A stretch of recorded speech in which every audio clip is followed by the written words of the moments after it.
Simbi met Ralia, who comes to see her at Kofi's house once in a while, and told her everything from how Kofi treated her to the king's proposal. Ralia saw this as a way out for Simbi. "You should be with the king," Ralia said. "He can give you a better life, one without fear or sadness." Simbi listened, her mind racing. Life as a queen. Could it wipe away her mistakes, give her a new start? Once upon a time, in a faraway village, there lived a woman named Simbi. She was so beautiful, like morning sun shining over the village. Simbi was married to Gogo, a man who taps palm wine from the tallest trees. They had 2 daughters, as beautiful as their mother. People always talked. They said Simbi was too beautiful for Gogo. "She deserves a chief or a rich merchant, not a palm wine tapper," they whispered. But Simbi, she didn't care about what people said. She loved Gogo, her husband, who worked hard every day, climbing tall trees to tap wine. Simbi had a friend, Ralia. They had been friends from when they were little girls.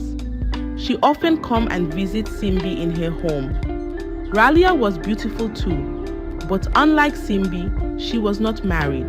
She looked at Simbi's life, her home filled with laughter and love, and felt happy for her friend.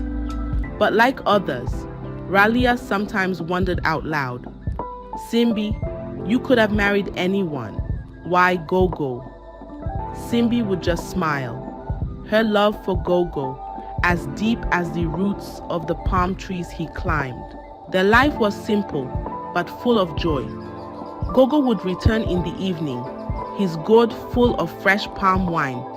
Simbi would have a delicious meal waiting. Their daughters would play outside, their laughter mixing with the evening birdsong, waiting for their father to come home. When Gogo came home, they ate together as a family. He would tell them stories of his day among the trees, the sounds of the forest and the sweetness of the wine he tapped. Then, they would all retire. Another day ended in contentment. Despite the whispers and the wondering eyes, Simbi knew she was where she belonged. With Gogo, her daughters, and their simple, beautiful life, she needed nothing more. The envy of her beauty by the village, Ralia's gentle probing, none of it mattered. Simbi was happy, truly happy, with her palm wine tapper and their life together. Then one hot season, something bad happened. Gogo's palm farm, where he got all the palm wine, caught a big fire. It burned down most of the trees. That farm was everything for them, where all their money came from. Now it was all ashes. But Gogo didn't fall down in spirit. He said, "I'll build it all back. It'll take time, but we'll see our farm again." He started going around the village, borrowing little money here and there. He wanted to make sure Simbi and their daughters didn't go hungry. Gogo promised everyone, "When my new trees grow, I'll pay back every coin." Simbi saw how hard things became. She saw Gogo leaving early, coming back late, his hands empty but his heart full of hope. She wanted to help too. So she went to Ralia. "My friend," Simbi said, "things are tough. Can you lend us some money? Just till Gogo's farm is back." Ralia, a good friend, gave Simbi the money. But she also said something. "Simbi, how long are you going to continue living like this? Your husband Gogo is trying, but look at you. Look at your daughters." Simbi didn't want to hear this. She took the money, thanked Ralia, and went home, her heart heavy. But this was just the start. Simbi found herself going back to Ralia more and more. Sometimes for food, sometimes for money. Ralia always helped, but she always asked, "Simbi, is this the life you want?" Things were getting harder at Simbi's home. The days were long and the nights even longer, with worry filling them up. That's when Ralia, her friend, came up with a plan. "There's a man, Kofi, rich and powerful, lives in the next village. He's seen you, Simbi. and he can't forget your face, Ralia told her. Simbi shook her head at first. I can't. I'm married to Gogo, she said. But Ralia kept talking. Just meet Kofi. No harm in talking. He wants to help you, and he's got the means to do it. Simbi's heart was heavy. She thought of her daughters, their needs, and how Gogo struggled. All right, she finally said. I'll meet him. And then, the following morning when Gogo had gone to check on what was left of his farm, Simbi went with Ralia to see this rich man, Kofi. Kofi's house was big, bigger than any house Simbi had ever seen. Kofi welcomed them with open arms and gave them food and drink. He listened to Simbi's story as he nodded along. Kofi promised to help, but his help came with a condition that weighed heavily on Simbi's heart. Help me feel happy, Simbi, and I'll give you anything you want in return, Kofi said. Simbi felt torn inside. This wasn't right, but her family was in need. With Ralia urging her on, Simbi agreed. Kofi was true to his word. He gave Simbi money, more money than she had ever held. But when she left his house, her heart was heavy. She felt like she had lost something precious. Back home, Simbi couldn't look Gogo in the eyes. She started to pull away from him and their daughters. Whenever they needed money, she went to Kofi and made him happy. Each visit, making her feel more and more distant from her family. Gogo noticed the change. Simbi, what's wrong? He asked. But Simbi couldn't tell him. She was trapped in a web of her own making. Her love for Gogo and their daughters began to fade, replaced by guilt and shame. Simbi's life had taken a turn she never imagined. All because she walked through temptation's door, thinking it was the only way out. But some doors, once opened, can never be closed again. And Simbi was about to find out just how true that was. Simbi's life was changing, and not for the better. The money she got from Kofi made her feel independent, but it came with a heavy price. She started keeping secrets from Gogo, her heart filling up with guilt. Simbi would leave the house without telling anyone where she was going, coming back late, sometimes after the moon had climbed high in the sky. One evening, things came to a head. Gogo came back from his attempts to salvage what he could of his palm wine tapping, expecting the warm glow of home, the laughter of his daughters, the smell of Simbi's cooking. Instead, he found his daughters alone, their stomachs empty, their eyes sad. Where's your mother? He asked, but they couldn't answer. Hours later, Simbi walked in. The house was silent except for the sound of Gogo's voice asking her, "Where have you been?" Simbi didn't answer. She just moved past him, her heart heavy, her mind lost in thought. Gogo's worry turned to anger. "The children were hungry," he said. "Where were you?" Simbi couldn't bring herself to look at her family. She felt trapped, torn between the life she had with Gogo and the promise of ease with Kofi. The strain grew with each passing day, until one morning, Simbi made a choice that would forever alter the course of their lives.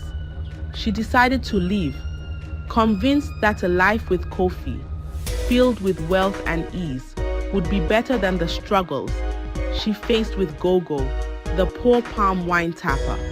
So, with her friends, Ralia egging her, she packed her things and left, leaving behind the life she knew, the man who loved her, and the daughters who adored her.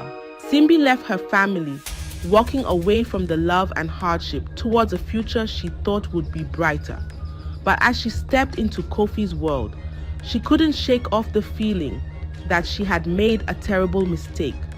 The warmth of her family's love was replaced by a cold uncertainty.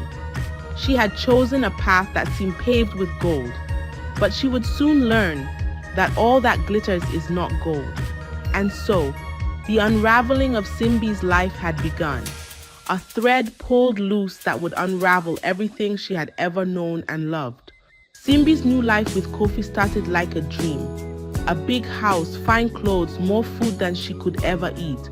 But soon the dream turned dark. Kofi, the man who promised her everything, showed his true face. He was not the kind man Simbi thought she knew. He was harsh, quick to anger, and soon Simbi found herself trapped in a nightmare. Kofi's house, once a symbol of hope, became a prison. He controlled everything. Where Simbi went, what she did, even what she could say. If she spoke out of turn, Kofi's temper flared. The man who had promised to take care of her now only gave her pain and fear. Simbi missed Gogo, her daughters, their simple but happy life. She thought of them every day, her heart aching with regret. What have I done? She asked herself over and over. But there was no going back, not when Kofi watched her every move. Life with Kofi was hard for Simbi.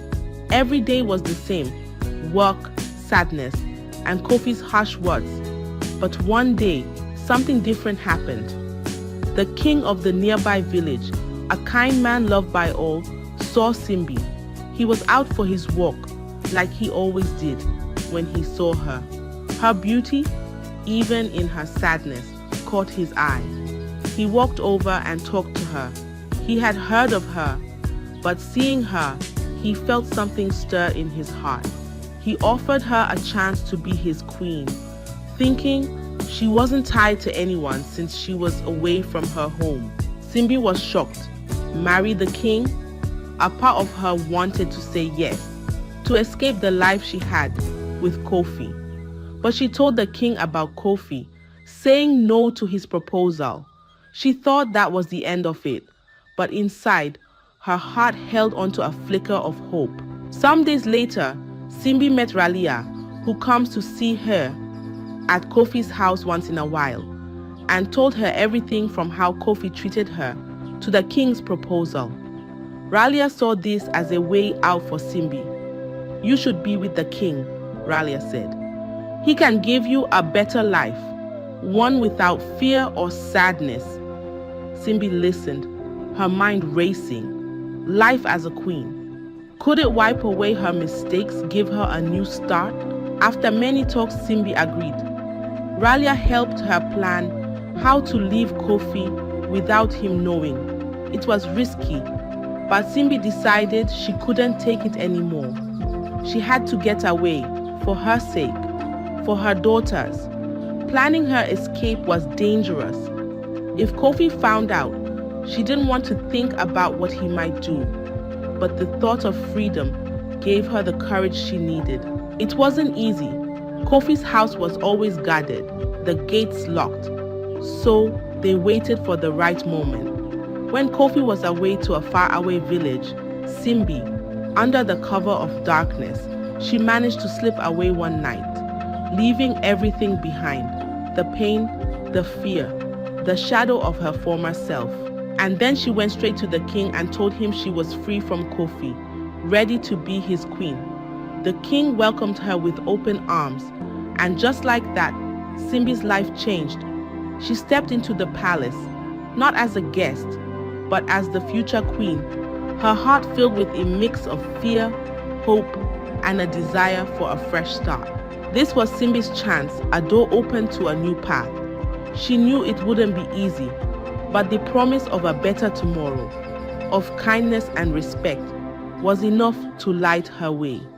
She was ready to be a queen, to live a life she never imagined possible, all while carrying the lessons of her past with her. Simbi's life took a turn like she never dreamed. Married to the king, she lived in a palace, wore fine clothes, and ate the best foods. Everyone treated her with respect.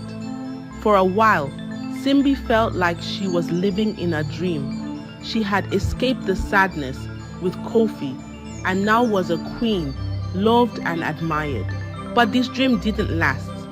Simbi and the king tried to have children, but no children came. The king wanted an heir, a prince or princess to continue his legacy. As months turned into years without a child, Simbi felt the king and the people's eyes on her change. The warmth faded, replaced by whispers and disappointment. And since she had been in the king's palace, Ralia had not come to see her. The king, once kind and gentle, grew distant.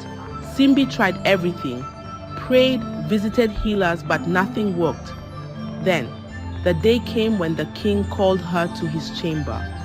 "You are barren," he said, his voice cold. "You cannot remain queen." Simbi's world crumbled. She was no longer the queen, no longer the king's wife. She had to leave the palace, leave the life she had come to know. With nowhere else to go, Simbi thought of Gogo and her daughters. Could they forgive her? Could she find a place with them again? With a heavy heart, Simbi returned to the village, hoping for a second chance. When she finally reached the village, her feet heavy with dread and hope, what she found broke her heart all over again. Gogo's house, once filled with the warmth of their family, had changed. Simbi's eyes caught a sight she never imagined. Ralia, her friend, her confidant, standing beside Gogo, her belly round with a child. For a moment, Simbi's world stopped. The betrayal, sharper than a knife, cut through her. Ralia, who had pushed her towards Kofi, was now taking her place. Simbi's heart ached, not just for the loss of her family, but for the trust she had placed in her friend. She wanted to scream, to ask why, but the words were lost in a sea of pain. As Simbi stood there, a shadow of her former self, Gogo noticed her. The look in his eyes was not one of anger or hate, but of deep sorrow. It was then that Simbi learned the truth. Kofi, the man she had left her family for, was actually a friend of Gogo's, who had been away for a very long time, a fact unknown to her. This revelation added layers of betrayal and irony to her already heavy burden of regret. The man she believed would offer her a better life had been connected to her past in a way she could never have imagined. With no place in the home she once knew and no way to undo the choices she had made, Simbi found herself adrift.